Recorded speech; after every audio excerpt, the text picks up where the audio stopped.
श्री स्वामी समर्थ. तुमच्या देवघरातील देवांची मांडणी योग्य आहे का? नमस्कार मंडळी. सकाळी किंवा संध्याकाळी जेव्हा आपण धावपळीच्या आयुष्यातून थोडा वेळ काढून पूजास्थानासमोर उभे राहतो, देवाची वात पेटवतो आणि शांतपणे डोळे मिटतो, तेव्हा आपल्याला काय हवं असतं? मनातील सर्व चिंता काही क्षण बाजूला ठेवून शांतता आणि प्रसन्नता अनुभवणे हाच या उपासनेमागचा मुख्य हेतू असतो. पण अनेकदा पूजा करताना किंवा घरात फिरताना आपली नजर या जागेकडे जाते आणि मनात विचार येतो की आपल्या पूजास्थानाची रचना नीट आहे का? पूजेसाठी जागा निवडताना कोणती दिशा लक्षात घ्यावी? लाकूड, संगमरवर की धातू यापैकी कोणता पर्याय सोयीचा? आणि मुख्य म्हणजे देवतांच्या प्रतिमा कोणत्या क्रमाने ठेवाव्यात? पारंपरिक विचार आणि व्यावहारिक बाबी लक्षात घेऊन पूजेसाठी जागा कशी व्यवस्थित ठेवता येईल हे समजून घेणार आहोत आज आपण. घर मोठे असो किंवा छोटे, अनेक भारतीय कुटुंबामध्ये या जागेला श्रद्धा, शांतता आणि आध्यात्मिकतेशी जोडले जाते. बऱ्याचदा आपण वेगवेगळ्या तीर्थक्षेत्रांना भेट देतो. तेथे आवडलेल्या फोटो किंवा सुंदर मूर्ती आपण ती श्रद्धेने, भक्तिभावाने घरी आणतो. हळूहळू प्रतिमा आणि पूजांच्या वस्तूंची संख्या वाढते. काही वेळा त्यांचे स्थान ठरवताना गोंधळच होतो. तर काही वेळा रोजच्या वापरातील साहित्य कुठे ठेवावे हे समजतच नाही. म्हणूनच आज आपण जागेची निवड, देवतांचा क्रम आणि पूजेच्या साहित्यांची व्यवस्था या सर्व बाबी ऐक करून पाहणार आहोत. तर पूजेसाठी जागा कशी निवडावी? जागा निवडताना सर्वप्रथम दिशेचा विचार केला जातो. पारंपरिक वास्तू विचारानुसार ईशान्य दिशा पूजेसाठी शुभ मानली जाते. ही जागा उपलब्ध नसेल तर पूर्व किंवा उत्तर दिशेचा विचार केला जातो. मात्र प्रत्यक्ष घराची रचना, उपलब्ध जागा, नैसर्गिक प्रकाश आणि वायुजन यांचाही विचार करणं महत्त्वाचं आहे. पूर्वेकडून सकाळचा नैसर्गिक प्रकाश येतो. त्यामुळे पूर्व किंवा ईशान्येकडील जागा उपलब्ध असल्यास परिसर स्वच्छ, हवेशीर आणि प्रसन्न ठेवणे सोपे जाऊ शकते. आणि पूजेच्या वेळी आपले तोंड कोणत्या दिशेला असावे? तर काही पारंपरिक पूजा पद्धतीमध्ये पूर्व किंवा उत्तर दिशेकडे तोंड करून उपासना करण्याची पद्धत आढळते. तुमच्या घरातील रचना आणि उपलब्ध जागेनुसार बसण्याची सोयीची दिशा निवडता येते. मुख्य उद्देश असा असावा की पूजा करताना शरीराची स्थिती आरामदायक राहावी आणि मन एकाग्र करता यावे. लाकूड, संगमरवर की धातू कोणता पर्याय सोयीचा? नवीन घर घेताना किंवा पूजेसाठी जागा तयार करताना या पर्यायापैकी कोणता निवडावा हा प्रश्न अनेकांना पडतो. लाकडी रचना. लाकूड हे नैसर्गिक साहित्य आहे.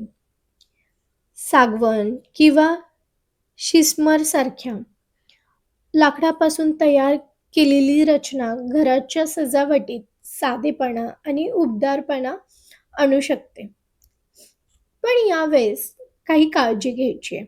ते म्हणजे तेल, तूप किंवा पाण्याचे डाग लाकडावर जास्त काळ राहणार नाहीयेत. याची काळजी घ्यावी. नियमितपणे कोरड्या किंवा किंचित ओलसर कपड्याने स्वच्छता करणं सोयीचं ठरतं. दुसरं म्हणजे संगमरवरी किंवा दगडी रचना. इतर दगडी पृष्ठभाग स्वच्छ करणे तुलनेने सोपे असते आणि त्याचा वापर देखील दीर्घकाळ करता येतो.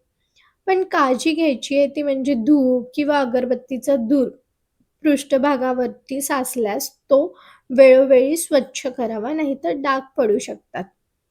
तिसरं, धातूंची रचना किंवा भिंतीवरील शेल्फ.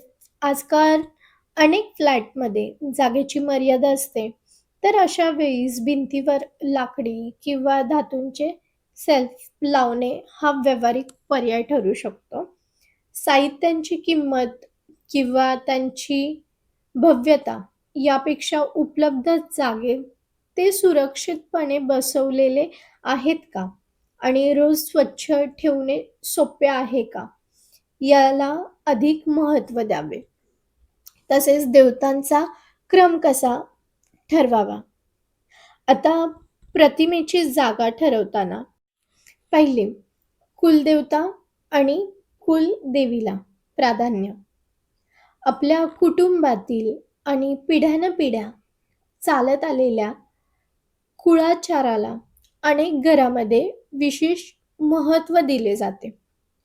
कुटुंबाच्या परंपरेनुसार कुलदैवत आणि कुलदेवीच्या प्रतिमांना प्रमुख स्थान दिले जातं.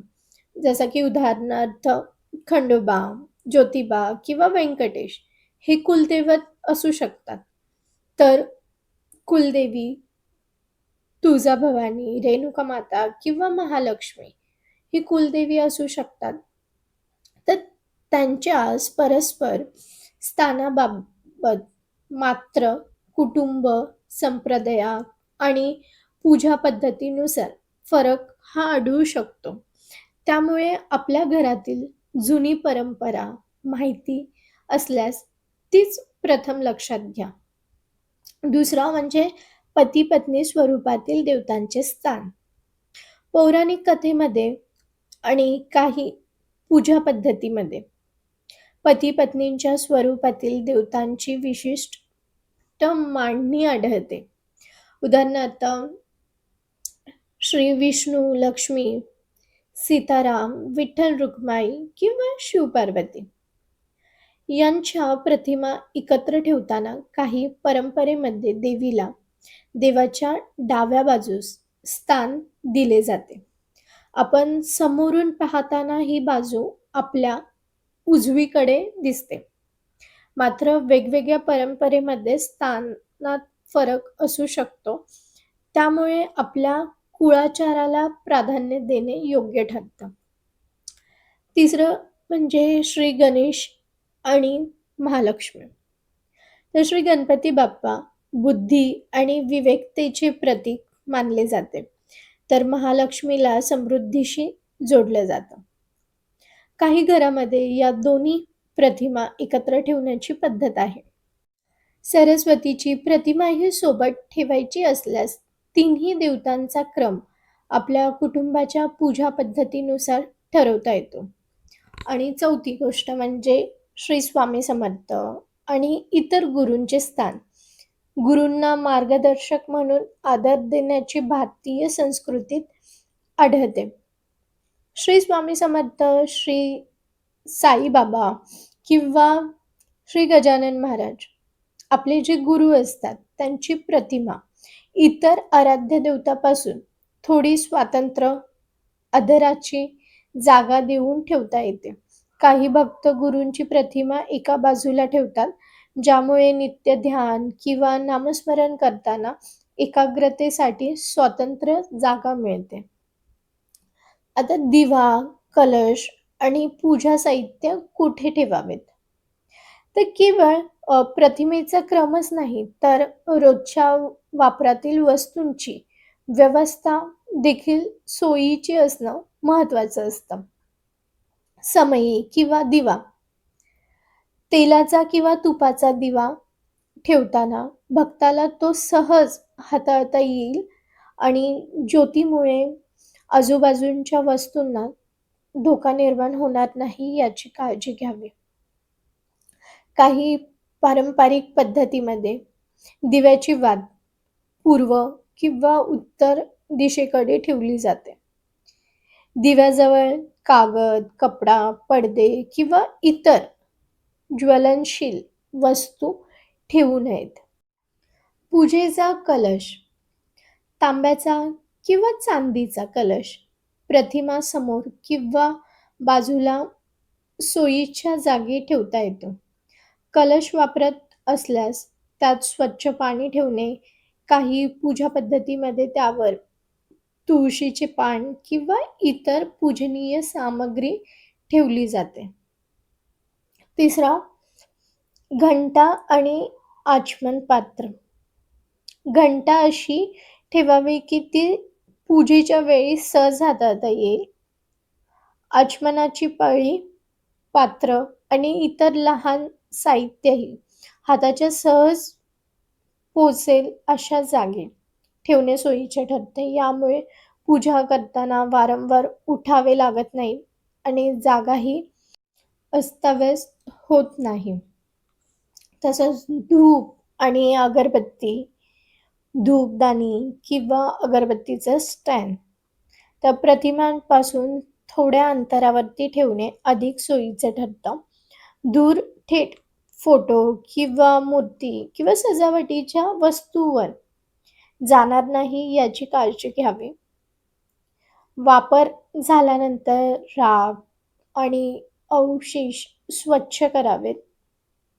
पूजेचं स्थान स्वच्छ आणि सुटसुटीत ठेवण्यासाठी काही गोष्टी लक्षात ठेवाव्यात.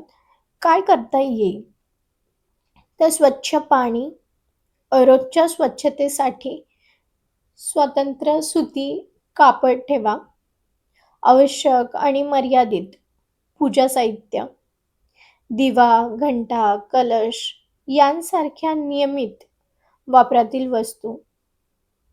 काही गोष्टी स्वतंत्र ठेवण्याचा विचार करा. पितरांचे किंवा पूर्वजांचे फोटो. आपल्या पूर्वजाबद्दल आदर असणं स्वाभाविक आहे.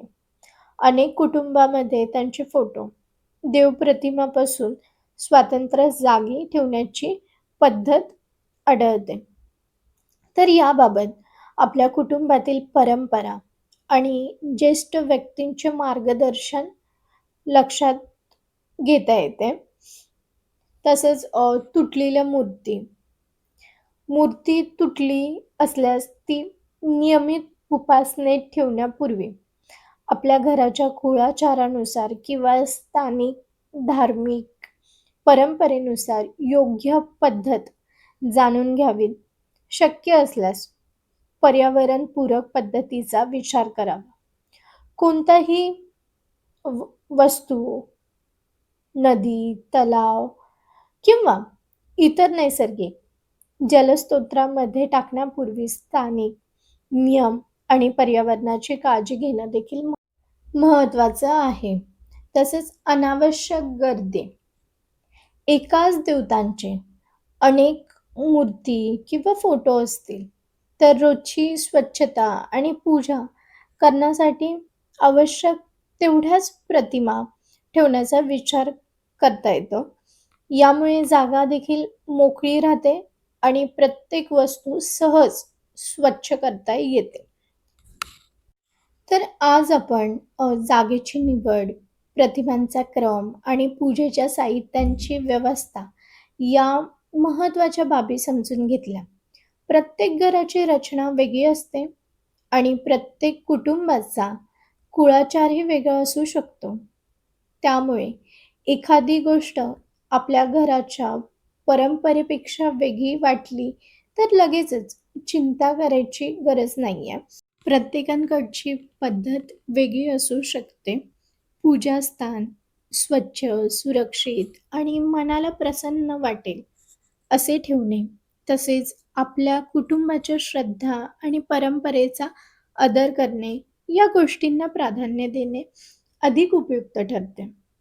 तुमच्या घरातील पूजास्थान तपासताना उपलब्ध जागा, स्वच्छता, सुरक्षता आणि घराची परंपरा या सर्वांचा विचार करून आवश्यक ते बदल करू शकता. तर आज आपण पाहिलं, की देवघराची मांडणी कशी असावी, देवतांचा क्रम कसा असावा. जर ही माहिती जर तुम्हाला उपयुक्त वाटली असेल, तर हा व्हिडिओ तुमच्या फ्रेंड सर्कलमध्ये, फॅमिलीमध्ये जरूर शेअर करा, जेणेकरून त्यांना देखील माहिती मिळेल.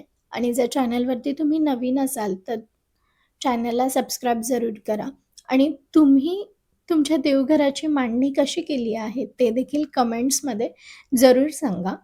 आणि आपण लवकरच भेटूया अशाच काही उपयुक्त माहितीसह. तोपर्यंत श्री स्वामी समर्थ.